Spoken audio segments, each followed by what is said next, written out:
Good morning students, आप सभी का स्वागत है DKP एकेडमी में। ओके, अब जो है हम अवलोकन के द्वारा समीकरण निकाय के हल को जो है वो किस प्रकार का हल है उसे जो है पता करेंगे। ठीक है, तो समीकरण निकाय के तीन हल होते हैं। कौन कौन से होते हैं? पहला होता है अद्वितीय हल, दूसरा होता है अनंतः अनेक हल और तीसरा होता है उसके कोई भी हल ना हो। ओके, इसके हम क्रम को जो है बदल भी सकते हैं। तो हमें समीकरण के जो है तीन हल प्राप्त होते हैं। एक तो अद्वितीय हल होगा, दूसरा कोई भी हल प्राप्त नहीं होगा और तीसरा जो है अनंतः अनेक हल प्राप्त होंगे। ठीक है, तो हम जो है केवल समीकरण निकाय को ही देख करके हम पता लगा सकते हैं कि हमें जो है किस प्रकार के हल प्राप्त होंगे। ठीक है, तो देखिए जैसे कि यहाँ पर समीकरण है 2x + 3y = 7। ओके, ये आपका समीकरण एक है और दूसरा समीकरण है 6x + 9y = 1। ये क्या है? समीकरण 2 है। तो इस समीकरण को जो है हम इससे तुलना कर सकते हैं इस प्रकार से कि a1x + b1y + c1। ओके, उसी प्रकार से इसे जो है a2x + b2y + c2, जहां पास a1 क्या है? a1 जो है ये अचर संख्या 2 है, x जो है आपका ये यहाँ पास चर संख्या है। उसी प्रकार से b1 क्या है? ये आपका अचर संख्या 3 और y जो है आपका चर संख्या बराबर c1 क्या है? आपका ये अचर संख्या। आया समझ में? इसी प्रकार से यहाँ a2 क्या है? a2 आपका 6 है अचर संख्या, x है आपका x प्लस b2 क्या है? आपका 9 और y क्या है? y बराबर c2 क्या है? आपका 1 है। आया समझ में? तो हम इसकी तुलना जो है इससे कर सकते हैं। तो देखिए इसकी सहायता से हम कैसे पता लगाएंगे कि कोई भी जो समीकरण निकाय है उसके क्या हल होंगे। तो देखिए अगर a1 बटे a2, ठीक है, a1 बटे a2 ये जो है b1 बटे b2 के बराबर नहीं होंगे। ठीक है, अब देखिए यहाँ पास a1 बटे a2 क्या है? यहाँ पास तो a1 है आपका 2, ठीक है, 2 बटे 3। ये जो है b1 बटे b2 क्या है? तो b1 है 3 बटे 9। ठीक है, तो देखिए यहाँ पास 2 बटे 3 है, यहाँ पास क्या है? 3 बटे 9। अगर इसे मैं और सिंप्लीफाई करूंगा तो हमें क्या प्राप्त होगा? 2 बटे 3 बराबर 3 एकम 3, 3 तिहाई 9, 1 बटे 3। ये दोनों क्या है? आपस में बराबर नहीं है। 2 बटे 3 जो है बराबर नहीं है 1 बटे 3 का। इसका मतलब क्या होगा? इसका अद्वितीय हल होगा। है समझ में? इसी प्रकार से जब a1 बटे a2 बराबर होगा b1 बटे b2, ये दोनों क्या होंगे? आपस में बराबर होंगे। लेकिन जो c1 बटे c2 है वो जो है इनके बराबर नहीं होगा। तब हमें क्या होगा? कोई भी हल प्राप्त नहीं होगा। है समझ में? तो जब a1 बटे a2 बराबर नहीं होगा b1 बटे b2 का, तब क्या होगा? अद्वितीय हल होगा। लेकिन जब a1 बटे a2 b1 बटे b2 के बराबर होगा, ठीक है, क्या होगा? जब a1 बटे a2 b2 बटे b1 बटे b2 के बराबर होगा, लेकिन c1 बटे c2 ये बराबर नहीं होगा। ओके, तब क्या होगा? इसका कोई भी हल हमें प्राप्त नहीं होगा। ठीक है, और देखिए ज्यामितीय अर्थ, तो जब a1 बटे a2 होगा b1 बटे b2 ये दोनों आपस में बराबर नहीं होंगे, अद्वितीय हल होगा, तब समीकरण निकाय दो प्रतिच्छेदी रेखाएं प्रदर्शित करता है। इसका मतलब क्या है कि जो समीकरण निकाय है उसमें क्या होगा? इस प्रकार से दो रेखा एक दूसरे को प्रतिच्छेद करेंगी, ऐसे जो है इसकी ज्यामितीय आकृति हमें प्राप्त होगी। आया समझ में? अगर हम इन समीकरणों के ग्राफ बनाएंगे तो हमें जो है इस प्रकार से एक प्रतिच्छेदी रेखा जो है प्राप्त होंगी, यानी कि दो रेखाएं जो है एक दूसरे को प्रतिच्छेद करते हुए प्राप्त होंगी। आया समझ में? इसमें जब अद्वितीय हल प्राप्त होगा तब। और देखिए जब कोई भी हल प्राप्त नहीं होगा, इस समीकरण में क्या होगा? इस समीकरण के निकाय दो समांतर रेखाएं प्रदर्शित करती है, यानी कि इस प्रकार के समीकरण में क्या होगा? हमें जो है दो समांतर रेखा इस प्रकार से या तो फिर इस प्रकार से प्राप्त होगी। अब देखिए तीसरा कंडीशन, जब a1 बटे a2 ये जो है b1 बटे b2 के बराबर होगा और c1 बटे c2 भी इन दोनों के बराबर होगा। ओके, तब अनंतः अनेक हल प्राप्त होंगे। और इसका जो ज्यामितीय आकृति है वो कैसे बनेगा? एक रेखा बनेगा और इसमें ही हमें कई बिंदुएं आपस में प्राप्त होंगी। ठीक है, जो कि हमने प्रश्नावली 1 में देखा था, है ना? आया समझ में? तो जब a1 बटे a2 b1 बटे b2 और c1 बटे c2 तीनों जो आपस में बराबर होंगे, तब हमें अनंतः अनेक हल प्राप्त होंगे। ठीक है, आया समझ में? तो इसे जो है कॉपी में नोट करके रखिए। हम इन तीनों से संबंधित एक एक एग्जाम्पल जो है देखते हैं। ओके, ताकि आपको अच्छे ढंग से समझ में आए। यहाँ पर देखिए क्या दिया है? दिए गए समीकरण निकाय का हल किस प्रकार का है ये जो है हमें ज्ञात करता है। ओके, तो देखिए यहाँ पास हमें दो समीकरण दिया हुआ है। 3x + 5y = 12 ये समीकरण 1 है।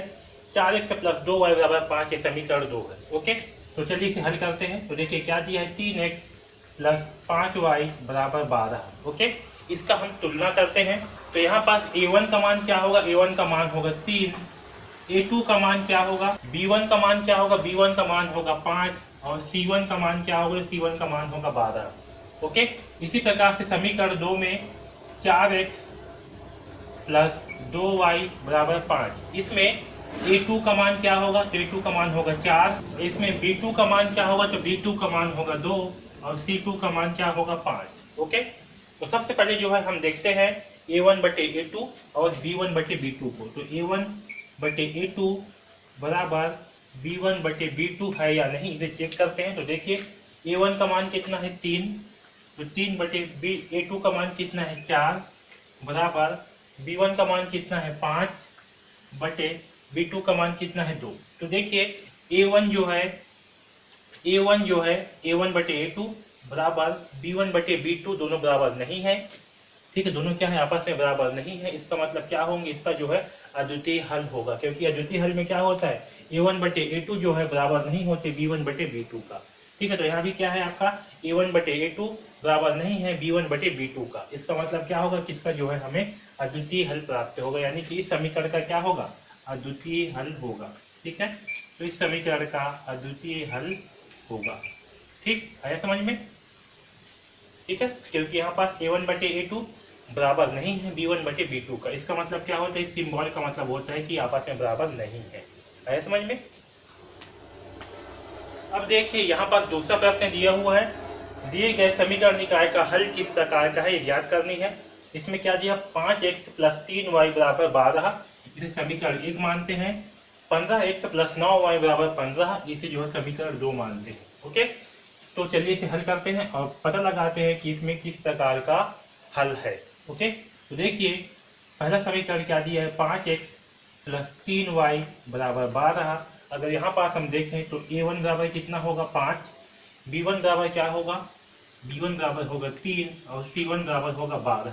ओके, इसी प्रकार से जो समीकरण 2 है 15x प्लस 9y बराबर 15, यहाँ पर देखिए A2 का मान कितना होगा, तो A2 का मान होगा 15, B2 का मान कितना होगा, तो B2 का मान होगा 9 और C2 का मान क्या होगा, तो C2 का मान होगा 15। ओके, तो चलिए अब जो है, तो चलिए चेक करते हैं कितने किस प्रकार का हल है। तो सबसे पहले A1 बटे A2 B1 बटे B2 करते हैं। तो देखिए A1 का मान कितना है 5, B1 का मान कितना है 15 बराबर, सॉरी A1 का मान 5, A2 का मान 15, B1 का मान है 3, B2 का मान है 9। तो देखिए अगर इसे हल करते हैं हम तो हमें क्या प्राप्त होगा, 5 एकम 5, 5 तिया 15, यानी कि 1 बटे 3 बराबर 3 एकम 3 और 3 तिया 9, 1 बटे 3।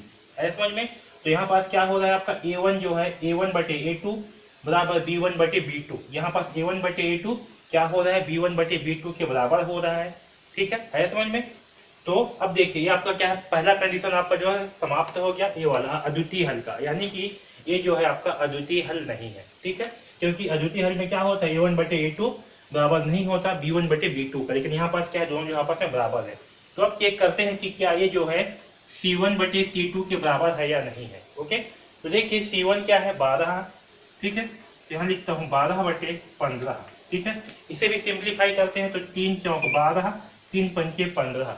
तो यहाँ पास क्या है आपका, ये दोनों जो है बराबर नहीं है, इसलिए यह क्या होगा, यहाँ पास A1 बटे A2 बराबर B1 बटे B2 तो है, लेकिन C1 बटे C2 के बराबर नहीं है। तो यहाँ पास हमें क्या प्राप्त हो रही है, 1 बटे 3 बराबर 1 बटे 3 बराबर 4 बटे 5, जो कि A1 बटे A2 जो बराबर है B1 बटे B2 का, लेकिन C1 बटे C2 के बराबर नहीं है। इसका मतलब क्या है, इसका जो है कोई हल हमें प्राप्त नहीं होगा। क्या होगा, कोई हल प्राप्त नहीं होगा। है समझ में? इसका क्या होगा, इसका जो है कोई भी हल हमें प्राप्त नहीं होगा, क्योंकि A1 बटे A2 और B1 बटे B2 दोनों आपस में बराबर हैं, लेकिन C1 बटे C2 के बराबर नहीं है। ठीक है, तो ये जो है इसका कोई भी हल प्राप्त नहीं होगा। इस प्रकार का ये समीकरण निकाय है समझ में? अब देखिए इस तीसरा प्रश्न में क्या है, समीकरण 1 है 15, यहाँ 1 से होगा 15x माइनस 3y बराबर 14। ओके, यहाँ पास A1 का मान कितना है 15, B1 का मान कितना है -3 और C1 का मान कितना है 14 है। ओके, समीकरण 2 है 60x माइनस 12y बराबर 56। यहाँ पास a2 का मान होगा 60, b2 का मान होगा -12 और c2 का मान होगा 56। ओके, अब यहाँ भी जो है हम कंपेयर करके देखते हैं। पहले a1 बटे a2 बराबर है कि नहीं है b1 बटे b2 का। तो देखिए a1 का मान कितना है 15 बटे a2 का मान कितना है 60 बराबर b1 का मान कितना है -3 बटे b2 का मान कितना है -12। तो देखिए यहाँ पास ये दोनों बराबर है कि नहीं, चेक करते हैं। तो 15 है कम 15 चौक 60 है ना, तो कितना आ गया इसका मान 1/4 आया बराबर। देखिए माइनस से माइनस कैंसल, 3 एकम 3 चौक 12, यहाँ भी क्या प्राप्त हुआ 1/4। ठीक है, यानी कि a1 बटे a2 b1 बटे b2 दोनों के यहाँ पास में बराबर है। अब आगे चेक करते हैं कि क्या c1 बटे c2 भी इन दोनों के बराबर है। तो c1 बटे c2, अब देखिए c1 बटे c2 का मान क्या है। तो c1 का मान है 14 बटे c2 का मान है 56। तो देखिए 14 एकम 14 चौक 56, यानी कि यहाँ भी क्या आएगा 1/4। तो आपका a1 बटे a2 b1 बटे b2 और c1 बटे c2 इन तीनों का मान क्या है, इन तीनों का अनुपात जो है आपस में बराबर है। यहाँ देखिए a1 बटे a2 का मान है 1/4, b1 बटे b2 का मान भी है 1/4 और c1 बटे c2 का मान भी है 1/4। इन तीनों का मान क्या आपस में समांतर है, मतलब आपस में समान है। इसका मतलब क्या है, इसके अनंतः अनेक हल होंगे, क्योंकि अनंतः अनेक हल में a1 बटे a2 बराबर b1 बटे b2 c1 बटे c2 होता है। ठीक है, तो क्या होगा इस समीकरण का अनंततः अनेक हल प्राप्त होंगे, अनेक हल प्राप्त होंगे। ठीक है, आया समझ में। तो इस प्रकार से जो है हम किसी समीकरण निकाय को ही देख करके समझ जाएंगे कि हमें किस प्रकार के हल प्राप्त होंगे। ओके, तो इस वीडियो में बस इतना ही। DKP एकेडमी से जुड़ने के लिए धन्यवाद।